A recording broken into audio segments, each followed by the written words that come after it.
नमस्कार, आप देख रहे हैं द भारत खबर। मैं हूं आपके साथ परवेश। शुरुआत करते हैं दिल्ली की 10 बड़ी खबरों की, लेकिन उससे पहले एक छोटी सी अपील है आपसे। अगर आपने अभी तक द भारत खबर चैनल को सब्सक्राइब नहीं किया है तो तुरंत सब्सक्राइब कर लीजिए, साथ ही बेल आइकन का बटन भी दबा दीजिए। दिल्ली के मेहरौली इलाके में डीडीए का डिमोलिशन ड्राइव दूसरे दिन भी जारी रहा। भारी पुलिस बल के बीच बुलडोजर ने अतिक्रमण हटाया। आज सुबह जब बुलडोजर मेहरौली पहुंचा था तो लोगों ने उसका विरोध किया था। जिस इलाके में अतिक्रमण ढहाया जा रहा है उन घरों के लोग बाहर नहीं निकल रहे। जेसीबी का रास्ता रोककर स्थानीय लोग विरोध में नारेबाजी भी करने लगे। हालांकि शुक्रवार को हुई नोकझोंक को देखते हुए आज भारी पुलिस बल तैनात किया गया था। उधर दिल्ली विकास प्राधिकरण की इस कार्रवाई को लेकर लोगों का कहना है कि कोर्ट से उनको स्टे मिल गया है, बावजूद उसके डीडीए की ओर से कार्रवाई चल रही है। इसको लेकर पुलिस और डीडीए के अधिकारियों का कहना है कि उनके पास अभी तक स्टे की कॉपी नहीं आई है। दिल्ली के डिप्टी सीएम मनीष सिसोदिया ने बुलडोजर एक्शन पर बीजेपी को घेरते हुए कहा कि बीजेपी को कुछ करना नहीं आता है, सिर्फ तोड़ना आता है। सिसोदिया ने आरोप लगाया कि बीजेपी कभी संविधान तोड़ती है, कभी सुप्रीम कोर्ट का आदेश तोड़ती है, अब लोगों के बनाए घरों को तोड़ रही है। बीजेपी कुछ बनवाकर भी देखे। डिप्टी सीएम ने कहा कि कोर्ट से आदेश के बाद भी बुलडोजर चलाया जा रहा है। जिन घरों की रजिस्ट्री है और वो हाउस टैक्स भी दे रहे हैं उनके घर भी तोड़े जा रहे हैं। दिल्ली सरकार और उपराज्यपाल के बीच तनातनी एक बार फिर सामने आई है। एलजी सक्सेना ने आम आदमी पार्टी की ओर से नॉमिनेट किए गए प्राइवेट डिस्कॉम्स के 2 सदस्यों को हटा दिया है। अब उनकी जगह ब्यूरोक्रेट्स को बोर्ड में नामित किया जाएगा। एलजी सक्सेना ने संवैधानिक प्रावधानों के उल्लंघन का आरोप लगाते हुए आप नेता जैस्मीन शाह और नवीन गुप्ता को हटा दिया। जैस्मीन शाह आम आदमी पार्टी के प्रवक्ता हैं, जबकि नवीन गुप्ता राज्यसभा सांसद एनडी गुप्ता के बेटे हैं। बताया जा रहा है कि इन दोनों लोगों को अवैध रूप से प्राइवेट डिस्कॉम बोर्ड में सरकार के प्रतिनिधि के रूप में शामिल किया गया था। आम आदमी पार्टी का कहना है कि जैस्मीन शाह और नवीन गुप्ता को डिस्कॉम्स के बोर्ड से हटाने का एलजी का आदेश अवैध और असंवैधानिक है। एलजी के पास ऐसे आदेश जारी करने का अधिकार नहीं है। केवल निर्वाचित सरकार के पास बिजली के विषय पर आदेश जारी करने की शक्तियां हैं। एलजी ने सुप्रीम कोर्ट के सभी आदेशों और संविधान का पूरी तरह मजाक उड़ाया है। वो खुलेआम कह रहे हैं कि सुप्रीम कोर्ट के आदेश उनके लिए बाध्यकारी नहीं है। दिल्ली शराब घोटाला मामले को लेकर ईडी एक्शन मोड में है। इसके खिलाफ ताबड़तोड़ गिरफ्तारियां की जा रही हैं।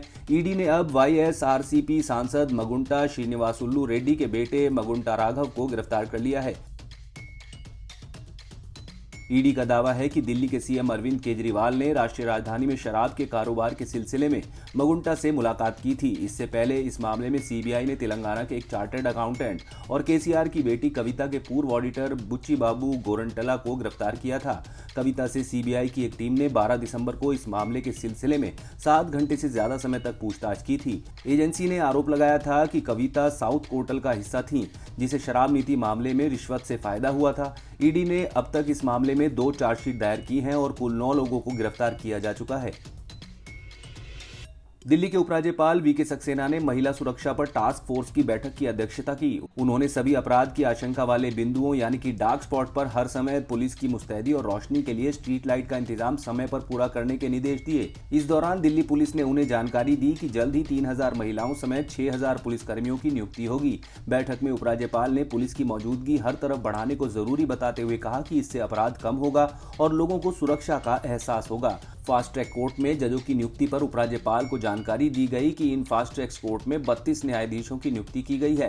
पीडब्ल्यूडी ने न्यायालय कक्ष की कमी का मुद्दा उठाया तो एलजी ने न्यायालयों में बुनियादी ढांचे के निर्माण जैसे महत्वपूर्ण मामलों में देरी पर चिंता जताते हुए कहा कि इसे मुख्यमंत्री के समक्ष उठाएंगे। परियोजनाओं के जल्द पूरा होने से महिला सुरक्षा के संबंध में न्यायिक प्रक्रियाएं भी तेज होंगी। पीडब्ल्यूडी ने उपराज्यपाल को बताया कि न्यायालय कक्षों के निर्माण का मामला 2017-18 से दिल्ली सरकार के पास लंबित है। पीडब्ल्यूडी की स्ट्रीट लाइट को एलईडी में बदलकर सभी जगह एक तरह की लाइट लगाने संबंधी मामला भी दिल्ली सरकार के पास लंबित है। एलजी ने अत्यधिक देरी पर आपत्ति जताते हुए पीडब्ल्यूडी को काम में तेजी लाने का निर्देश देते हुए कहा कि अगली समीक्षा बैठक में इस मुद्दे को मुख्यमंत्री के सामने उठाया जाएगा।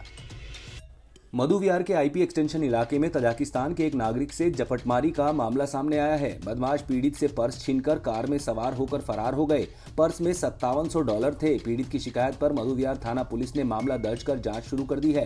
पुलिस आसपास के सीसीटीवी कैमरों की फुटेज खंगालकर कार की पहचान कर रही है। पीड़ित रुस्मजोदा अजदुल्लोई तजाकिस्तान में रहते हैं। वो 6 फरवरी को अपनी बीमार बहन का इलाज करवाने के लिए भारत आए थे। आईपी एक्सटेंशन स्थित मैक्स हॉस्पिटल में उनकी बहन भर्ती है। गुरुवार शाम वो अस्पताल से कुछ सामान लेने के लिए बाहर गए थे। सामान खरीदने के लिए उन्होंने पर्स निकाला। इसी दौरान दुकान के पास एक कार आकर रुकी। कार में 2 लड़के सवार थे।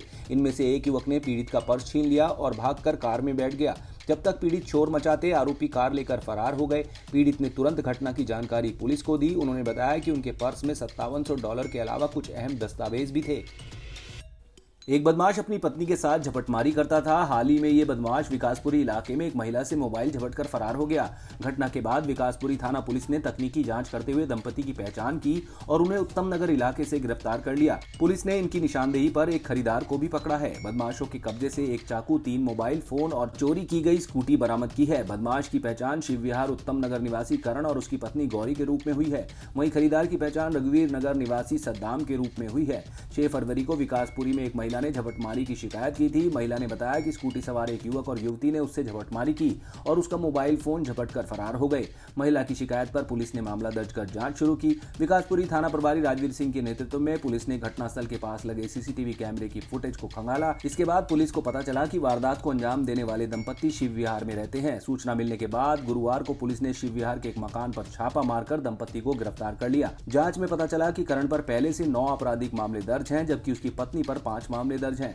दोनों राजौरी गार्डन से चोरी की गई स्कूटी पर झपटमारी करते थे। पूछताछ में दंपति ने बताया कि चोरी के सामान को वे रघुवीर नगर निवासी सद्दाम को बेच देते थे। पुलिस ने इनकी निशानदेही पर सद्दाम को गिरफ्तार कर लिया। दिल्ली से ले जा रही इंडिगो की एक उड़ान के यात्री दिन भर परेशान रहे। उड़ान में पहले विलंब हुआ, फिर उड़ान भरने के कुछ समय बाद वो वापस राष्ट्रीय राजधानी लौट आई और बाद में रद्द कर दी गई। उड़ान संख्या 6E291 पर सवार यात्रियों के अनुसार उड़ान सुबह 8:20 पर तय थी, लेकिन इसमें विलंब हो गया और इसने दोपहर 1:30 बजे उड़ान भरी।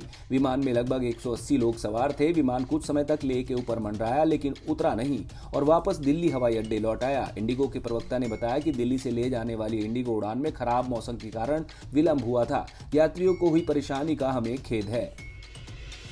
केंद्रीय मंत्री हरदीप सिंह पुरी ने शनिवार को दिल्ली के तालकटोरा स्टेडियम में लगे 2 दिवसीय G20 इंटरनेशनल फूड फेस्टिवल का उद्घाटन किया। NDMC की ओर से आयोजित किए गए इस फेस्टिवल का विषय टेस्ट द वर्ल्ड रखा गया है। यहाँ 4 G20 देश चीन, टर्की, जापान और मैक्सिको के खाने का स्वाद लोग ले सकेंगे।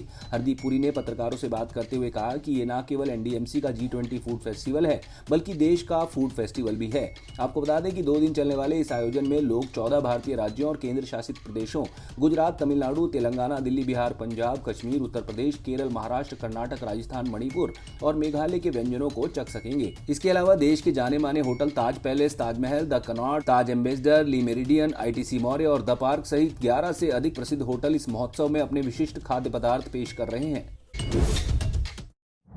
आप देख रहे थे दिल्ली की 10 बड़ी खबरें। अगर आपको हमारी ये खबरें पसंद आई तो लाइक कीजिए, कमेंट कीजिए और इसे अपने दोस्तों के साथ व्हाट्सएप पर शेयर कीजिए। नमस्कार।